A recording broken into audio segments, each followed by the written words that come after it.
genocida, psicopata, insano e uma ameaça de nível cósmico. Thanos é todas essas coisas.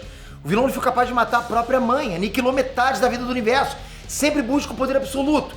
Mas tem um lado do Thanos que pouca gente conhece. Thanos natalino, pois é. Vamos conhecer agora uma história aquecida da Marvel, que mostra que o Thanos tem um espacinho no coração. Thanos não é 100% maldade, não. Tem 1% ali que vai surpreender você agora. Ah, é canônico, hein? Vamos lá.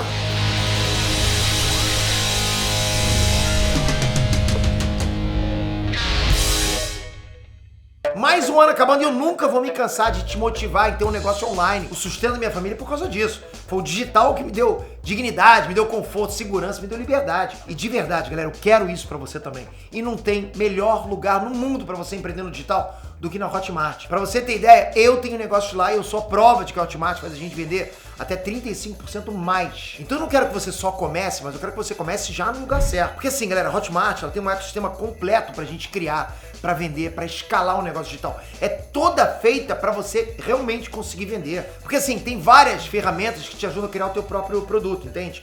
Te ensina a vender. Tem checkout anti-desistência com o HotPay, ou seja, ajuda a pessoa a não desistir. Tem o Hotmart Club que transforma o teu conteúdo em séries. Praticamente um streaming, né? Para os seus clientes lá se conectarem ainda mais com o que você vende. Você vende até fora do país com pagamento local para todo mundo.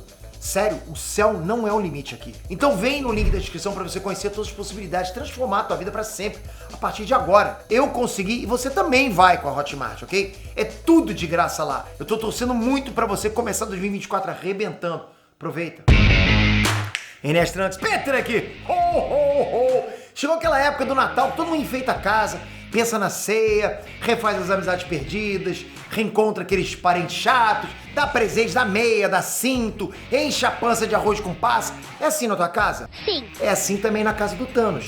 Duvida? Aconteceu, canônico. Galera, é tradição nas editoras publicar histórias com super-heróis e até com super-vilões com temática natalina, rola isso. Numa dessas histórias, a Marvel pode ter ido até longe demais. Ninguém menos que Thanos mostrou um lado que ninguém conhecia. Não foi o popô roxo dele, não é esse lado que eu tô querendo dizer. Eu nunca achei que eu fosse falar isso, mas eu garanto que você vai se emocionar com Thanos. Com Thanos. Prepara o lencinho, vai ser lágrimas roxinhas hoje. Então já manda um like. Se você gosta de temas também de super-heróis, cinema, animes, games, quadrinhos, você tem que estar inscrito nesse canal. Esse é o canal que mais fala sobre isso no YouTube, talvez no mundo, né? Então a gente precisa muito de você. Se inscreve com o sininho, com a notificação ativa. Agora sim. Obrigado de coração, você é fera, hein? Vamos lá. Bom, em 1992, a Marvel publicou um especial de Natal com histórias de vários personagens. Uma dessas histórias era do Thanos, lógico, por isso que eu tô trazendo aqui pra vocês. Então assim, o vilão tava numa fase, digamos, diferenciada. O Thanos tinha acabado de ajudar o Warlock e os outros heróis a enfrentar a ameaça do Magus, que é a versão maligna do futuro do Warlock. É longa história, ok? Depois eu conto pra vocês. Enfim, o Thanos estava passando por um momento em que ele queria dar uma pausa nesse lance de conquistar o universo. Coisa chata, entende? Ele queria parar de buscar poder absoluto. Chega, precisa de umas férias. Quem nunca, né? Tem hora que cansa. Mesmo assim, o Thanos estava bolado com antigos desafetos. Por quê? Porque ele sabia que alguém, algum dia, poderia querer acertar as contas com ele. Né? Ele arrumou muitos inimigos na trajetória dele. Foi então que ele saiu restaurando antigas bases dos tempos passados dele. E vale lembrar também aqui pra vocês, galera, que nos quadrinhos o Thanos passou muitos anos morto. Mortinho da Silva. Quando ele voltou, o império dele já tinha desmoronado. Enfim, Thanos tá fazendo aquela arrumação numa base antiga, mandando os robôs jogarem tudo fora. Mas ele vê um negócio numa caixa e manda os robôs pararem. Em cima de uma das caixas tá uma boneca parcialmente queimada. Thanos segura o brinquedo com cuidado e aquilo ativa uma memória na mente dele. O Thanos conta então que a boneca era da Gamora. O Thanos criou a Gamora para ser a assassina perfeita.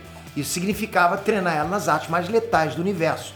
Mas isso também significava que ela precisava desenvolver outras qualidades, como por exemplo raciocínio, uma mente forte. Então para isso o Thanos buscou criar a Gamora como uma criança normal, na medida do possível, lógico. Ele não queria uma assassina psicopata. Concorrência não, né? Psicopata só ele. Enfim, por causa disso, o Thanos comemorava o aniversário da Gamora e outras datas festivas, normalmente. Uma das datas que o Thanos adotou foi o Natal. Sério, ok? Eu tô falando sério. O Thanos comemorava o Natal com a Gamora, com direito à árvore enfeitada e tudo mais. O Thanos, ok? Bom, vamos lá. Gamora tinha cerca de 5 anos de idade quando o Thanos deu de presente de Natal essa tal da boneca aí. Era uma boneca bebê de pele verde da mesma espécie da Gamora. Aí, porra, a menina enlouqueceu com o presente. Claro, galera, criança é criança em qualquer lugar do universo. Para com isso, né? Aí Gamora chegou até a duvidar que o Thanos tivesse arranjado uma boneca pra ela, mas ele confirmou. Sentindo que tinha condição, a Gamorinha resolveu abusar. Ela abriu aquele olhinho de criança pedinte e sugeriu que ela e o Thanos fossem passar o feriado no lago. Gamora falou que adorava ficar vendo os golfinhos na água. Thanos respondeu, talvez, e virou as costas. O cara tem que manter a fama de mal, concorda? Naquela mesma tarde, o Thanos foi alvo de um atentado. Um assassino se aproximou pelas costas do Thanos com a pistola na mão. O vagabundo ia capotar o Thanos ali mesmo. Teria poupado muita desgraça pro universo, mas não aconteceu. O assassino tava com o Thanos na mira, tava com o dedo no gatilho, era só puxar, galera. Foi aí que um objeto entrou no meio do caminho. Um objeto acertou o rosto do assassino, ele se distraiu e errou o tiro. No que o cara errou, Thanos se virou e vapo, deu nem para o cheiro. Ele vaporizou o matador, foi um rajadão só. O mesmo raio que carbonizou o assassino também queimou o objeto salvador.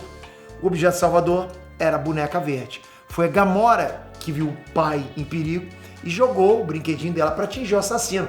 O Thanos ficou bolado. A menina tinha espontaneamente salvado a vida dele usando o brinquedo que ela tinha acabado de ganhar de Natal. Thanos se ofereceu para trocar a boneca queimada por outra. Gamora falou que não precisava, que ela ia cuidar da boneca e a boneca ia ficar melhor. Bom, a Gamora já estava indo embora, chateadinha, quando o Thanos chamou ela de volta. O maior vilão da Marvel de todos os tempos falou que ele só ia limpar a bagunça ali e os dois poderiam ir pro lago depois. Thanos com gratidão, galera. Existe. Bom, a cena corta pro presente de novo e o Thanos conta pros robôs que ele deveria ter visto ali que a Gamora jamais seria essa assassina perfeita. Ele tinha todas as explicações para perceber que a Gamora não seria uma assassina como ele queria que ela fosse. Ele manda os assistentes incinerarem o que sobrou da boneca. Quando os robôs viram de costas, o Thanos reflete sobre essas lembranças. Ele diz para ele mesmo que essas lembranças não importam, que essas memórias são um sinal de fraqueza e ele não tem fraqueza alguma. Ele não se importa, ele já superou tudo isso. Mesmo assim, enquanto o Thanos está sozinho com os pensamentos dele, a mão dele esmaga uma parte do equipamento. Ele perde o controle por um momento. Alguma coisa ali no fundo do coração do Thanos ficou abalada com tudo isso. Bateu, sentiu. Como diria o Galvão, sentiu. Até onde eu sei, Thanos nunca mais repetiu esse tipo de gesto. Mas vocês ficam aí com essa imagem do Thanos passando o Natal sozinho em casa, sentindo saudades da Gamora, chorando, comendo rabanada, quem sabe, né? Agora comenta aqui embaixo, você curtiu essa história ou você acha que a Marvel forçou a amizade? Que outro vilão você acha que também comemora o Natal? Será que o Dr. Destino enfeita o castelo dele? Bota a bolinha de Natal? Será que a Caveira Vermelha manda bem no Jingle Bells? Jingle Bells. Pô, seria bacana. Comenta aqui embaixo. Comentem. Que toca e se inscreve. Que é isso? Tá pronto pra você. Espírito natalino. Que engrandeça o seu coração, que aqueça o seu coração de espírito natalino. E que você tenha um 2024 soberano, incrível, lindo. Mas junto com o canal. Tamo junto sempre. Valeu, galera. Fui!